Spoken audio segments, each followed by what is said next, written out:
যে নবীর ভালোবাসা আমার আল্লাহ বুঝাইতে চায়। নামাজে দাঁড়াইছে, নামাজ পড়বেন 5 ওয়াক্ত, প্রথম পড়তে হবে সুন্নত। বলুন প্রথম কি? বলতেছিলাম এই নবী নামাজরত ছিলেন, আবু জাহেল কপালের মাথা মুবারকের চারা ফাটাইয়া দিলেন, জংলায় বসে বসে কান্দে। আমির হামজার বিবি খবর পাইয়া বাতিজার মায়া কান্দে। আমির হামজা বাড়ির সামনে, খেয়াল আসেনি কথাটা? আমির হামজা বলেন, বিবি তুমি কেন কান্দো? বাতিজার ব্যথাই কলিজা মানে না, তুমি আবার কেন কাঁদো? এবার জবাব দেন বিবি, স্বামী গো ভিতরে আসেন। স্বামী, কি মনে একটা দুঃখ, যে দুঃখ এই পর্যন্ত কোনোদিন মনে আসে নাই। কি দুঃখ রে বিবি?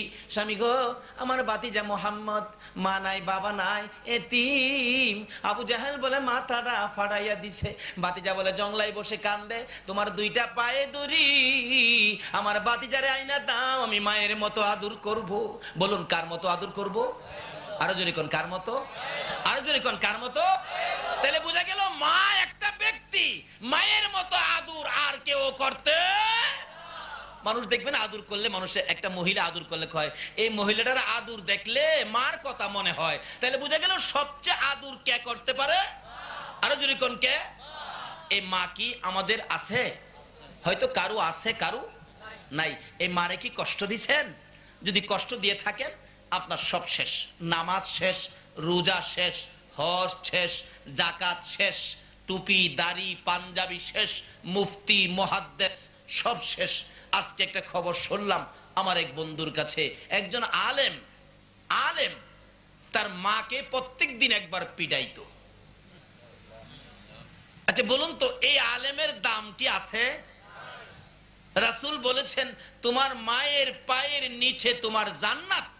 আর এই রাসূলের কথা মানার জন্য আল্লাহ বলেছে, আর আল্লাহর কথাও মানে না, রাসূলের কথাও মানে না, মারে পিঠায়।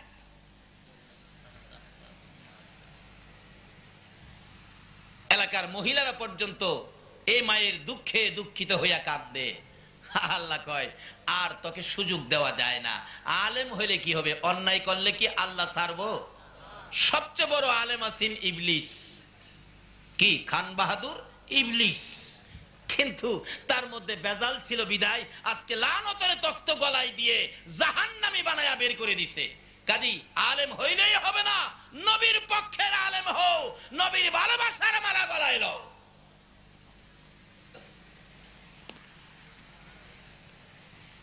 অবশেষে মার আগেই মৌলানা সাহেব মৃত্যুবরণ করেছে। কেন? সারা এলাকার মানুষ তাকে লানত দিতেছে, এই মায়ের পেটে থাইকা এই মারে কষ্ট দিয়া মার গায়ে হাত তুলছে।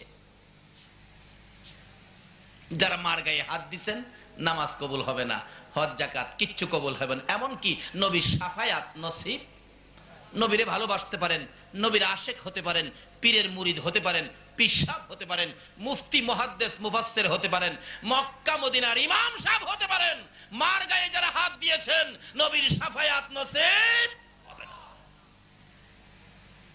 বাস্তবে আসুন, 2001-এ হজ করতে গিয়েছিলাম। আমরা প্রথম মদিনায় গেছি। আগে মদিনায় যাওয়ার পরে 2-3 দিন পার হয়ে গেলে আমার এক ভাতিজা খবর পায় আসছে। আমি থাকতাম মসজিদে বেলালের পাশে, বাসা ছিল 3 তলায়। কি যে সুবিধার জায়গাটা পাইছি। রাত্র শেষ রাত্র হইলেই পশ্চিম দিকের জানালাটা খুললেই দেখতাম সবুজ রঙের গম্বুজটা। মন ভরে ভরে মনের আশা পুরা করেছি। কি আশা পুরা হয়েছে বলবো না আপনাদের কাছে। আল্লাহ আপনাদের তৌফিক দেখ সবুজ রঙের গম্বুজ দেখার। সকলে বলে ওই ছেলেটা রাত্রে 11টায় 3 তলায় উঠে আমার গলায় আঞ্জায় ধরে কাঁদতেছে, চাচা চাচা বাড়িতে আসছেন? হো, আমার মারে দেখে আইসেননি? 3 বছর ধরে চাচা মারে দেখি না। বললাম হ দেখে আসছি, ভালো আছে। ছেলেটা বলতেছে চাচা একটা ঘটনা। কি? হজ ভলান্টিয়ার হিসেবে বাংলাদেশ থেকে, পাকিস্তান, ভারত থেকে অনেক ছেলেরা আসে হজ ভলান্টিয়ার হিসেবে। এইবার একটা ছেলে বাংলাদেশের মসজিদের নববীর ভিতরে হজ ভলান্টিয়ার দায়িত্ব নিয়ে আসছিলেন, কিন্তু ছেলেটা মসজিদের নববীর ভিতরে ঢুকে কাজ করতে পারে না, দৌড়ে বাহির হয়ে যায়। জিজ্ঞেস করলাম কি হলো? ছেলেটা কয় আমি তো বুঝি না, আমার গায়ে আগুন জ্বলতে থাকে, কে যেন আমারে মারতে আসে, ভিতরে থাকতে দেয় না।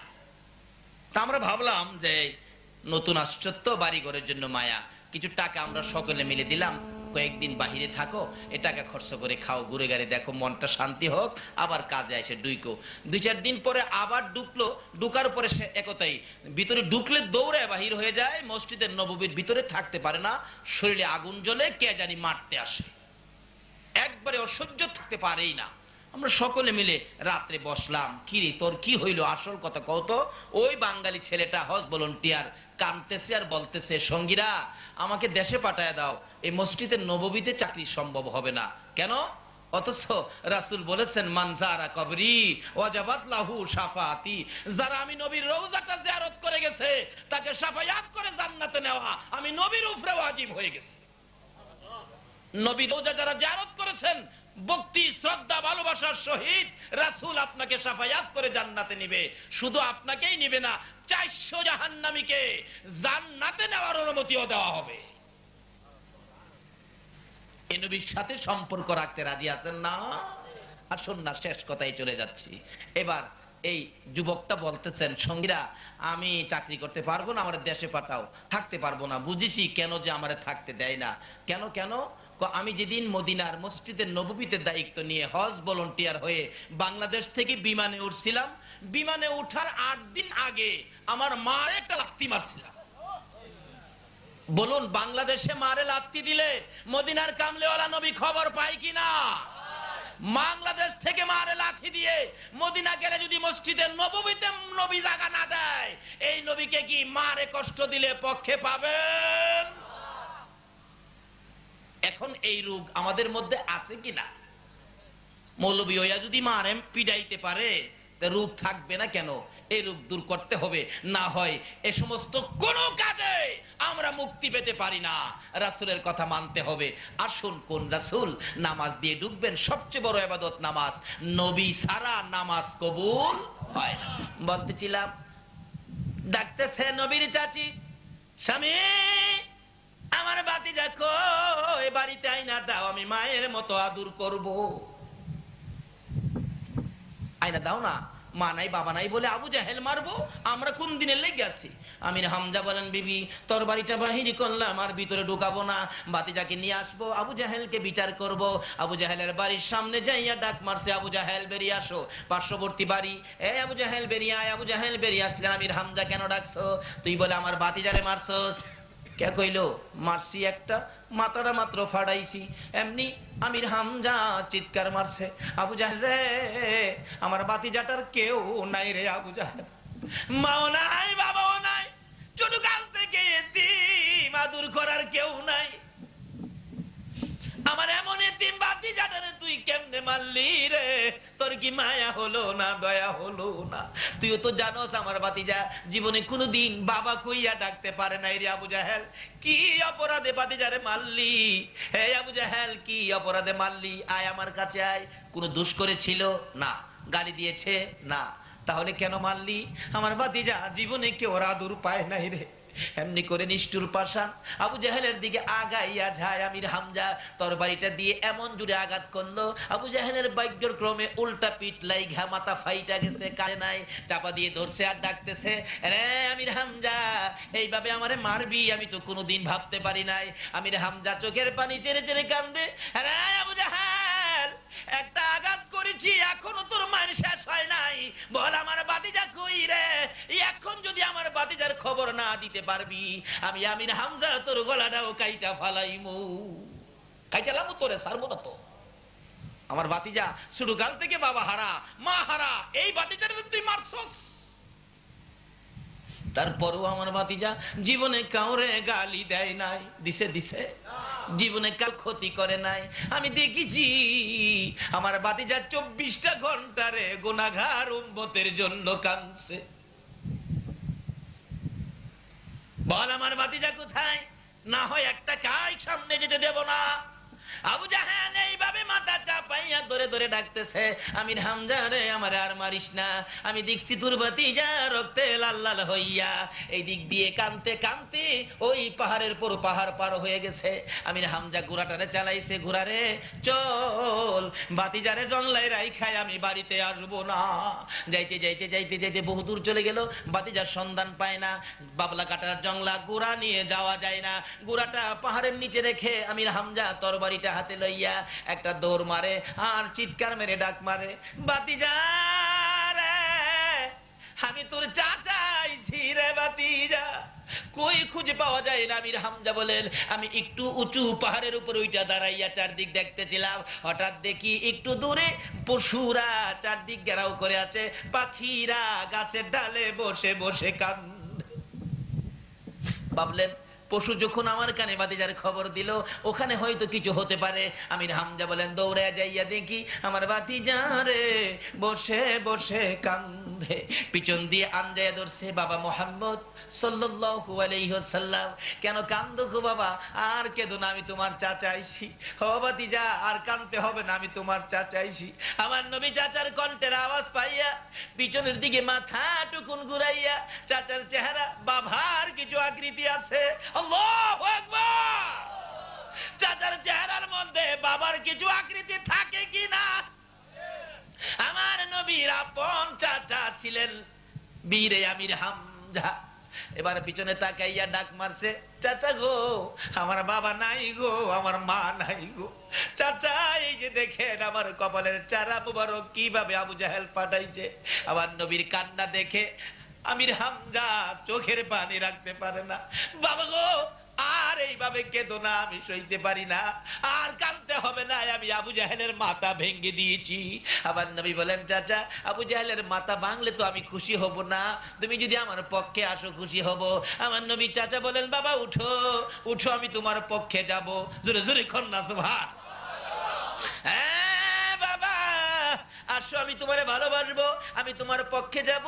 আগে ঘোড়ার পিষ্টে উঠো, বাড়িতে নিয়ে যায়, তোমার জন্য তোমার চাচি পাগল হয়ে গেছে। মা বোনেরা হও নাই আমার নবীর জন্য পাগল। মদিনার মহিলারা কত পাগল ছিল নবীর জন্য। নবীর জীবনে খুলন, নবী যুদ্ধের ময়দানে যাবে, একটা মেয়ে 6 মাসের একটা বাচ্চা ছেলে কোলে লইয়া একটা মহিলা নবীর সামনে দাঁড়াইয়া খালি চোখের পানিগুলো মুছতেছে। নবী বলেন, মহিলা কান্দো কেন? হুজুর আপনি যুদ্ধে বুঝি যাবেন? হুজুর গো আমার মন মানে না, না জানি আপনার কলিজার মধ্যে কেউ আঘাত করে। হুজুর আমার আর কেউ নাই, কাকে দিব আপনার সঙ্গী বানাইয়া? আজকে কোন মায়ের সন্তানেরা রে আমার নবীর পক্ষে বসেছে? কারা গো এ নবীর আলোচনা শোনার আয়োজন করেছে?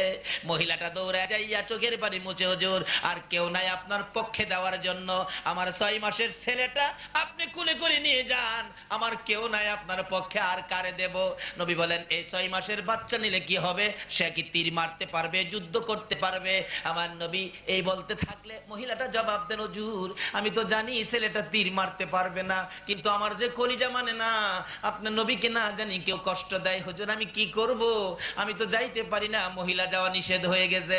হুজুর তীর যদি মারতে নাও পারে গো, আমি মা হইয়া বলতে পারি একটা কথা, আপনার নবীর গায়ে যদি কেউ তীর মারতে চায়, এই তীরগুলো আপনার গায়ে লাগার আগে আগে আমার 6 মাসের ছেলেটাকে তীরের সামনে তুলে ধরে রাখবে। আল্লাহু আকবার। ইয়া রাসূলুল্লাহ, ইয়া গাউসুল আজম জিন্দাবাদ, জিন্দাবাদ, মাশাআল্লাহ মাশাআল্লাহ, জিন্দাবাদ জিন্দাবাদ। আল্লাহু আকবার। কুল কায়নাতের নবী, এই নবী আমরার নবী, জোরে জোরে বলুন সুবহান। এই নবী থাকলে বলুন তো আমরা আর কোনো চিন্তা আছে? কিন্তু নবীর পক্ষে আসেন, কি সমস্যা? এই নবীরে নিয়ে কত টানাটানি করে না। কেউ কেউ নবীরে মাড়িদা বানাইছে, আবার কেউ কেউ নবীরে নূরদা বানাইছে। আচ্ছা আপনারা কি মাটির পক্ষে না নূরের পক্ষে? যারা মাটির চশমা লাগাইছে এরা কি দেখে? আমার বাচ্চা 10 বছর বয়স, হ্যাঁ চোখ উঠছে, আপনাদের এদিকে চোখ উঠে না? এটা কি করেন আপনারা?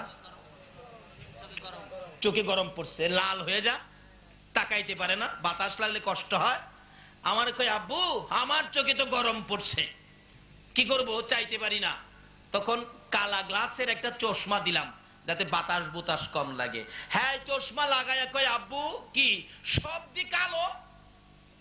আচ্ছা আসলে কি সব কালো না হের চশমাটা কালো?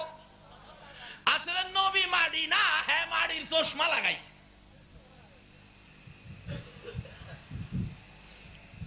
কে কোন দিকে নিবেন? চশমার দোষে মাড়ি হইছে, আসলে নবী নূর। কি বলেন, নবী কি? খালি নবী না তো, নবীর 2 মেয়ে বিয়ে করেছিলেন হযরত উসমান গনি রাদিয়াল্লাহু তাআলা, যার নামের লকব জিন নুরাইন। যেই মৌলবীরা নবীরে মাডি কয়, এই মৌলবীয়া উসমান গনির নাম কইয়া জিন নুরাইন কয়। আবার বাইত গেলে কয় মাডি, মাড়ো গেলে কয় মাডি। কিতাব পড়ে বেলা কয় উসমান গনি জিন নুরাইন। অর্থাৎ নবীজির 2 মেয়েকে উসমান গনি বিবাহ করেছিলেন বিদায় উসমান গনিকে 2 নূরের অধিকারী বলা হয়। নাকি কোন মৌলবী কথাটা অস্বীকার করতে পারবো? নোহালির একবার কইছি ইনকো আয় হরিত্তারি লেহিত্তারি না, মানে এরারে পানি কোয়াইতে পারবেন না। নোহালির কেউ থাকতারেন রাগেন না, পানি হ্যাঁ কোয়াইতে পারবেন না। মাস্টার বলতেছে লেখ পানি, হ্যাঁ লেখছে পয়াকার পা দন্তান ঋষিকার নি হানি। এই আবার পয়কার পা দন্তান নরসিকার নি হানি। 2-3 বার যখন দমক দিছে লেখ ষষ্ঠী আর কই ষষ্ঠী, হ্যাঁ কয় স্যার আই লেরিত্তারি হরিত্তারি না। হেরা কিতাবে পড়তারে কইতে আমরা পড়তেও পারি কইতেও। আল্লাহ কো আমিও তোমরা 3টা পুরস্কার দিতে পারি। লম্বা হয়ে গেছে সংক্ষেপ। এই নবীর পক্ষে থাকুন, এই নবীকে ভালোবাসুন, যার ভালোবাসায় কুল কায়নাত। যে নবীর ভালোবাসায় আমার আল্লাহ এত কিছু করেছে, আমরা কি সে নবীর একটু ভালোবাসা দিতে রাজি আছি না? ডাকতেছে কি বাবা চলো, তোমার চাচি পাগল হয়ে গেছে। নিয়ে গেছে, গোড়ার পৃষ্ঠে বসাইছে, গোড়ারে তাড়াতাড়ি চল, আমার বিবি পাগল হয়ে গেছে। নবীজির পিছে বসাইছিল, গোড়া আর উঠে না। গোড়া এমন নিষ্ঠুর কেমন হইলি রে, আমার বাতিজার লেগে তোর মায়া নাই? আমার বাতিজা এইভাবে রক্তাক্ত হয়ে গেছে, আমি বাড়িতে নিমো, তুই উঠতাছস না কিনলে গিয়া? গোড়া ডাহে প্রভু জবান খুলে দাও, বলুন খুলবে কিনা?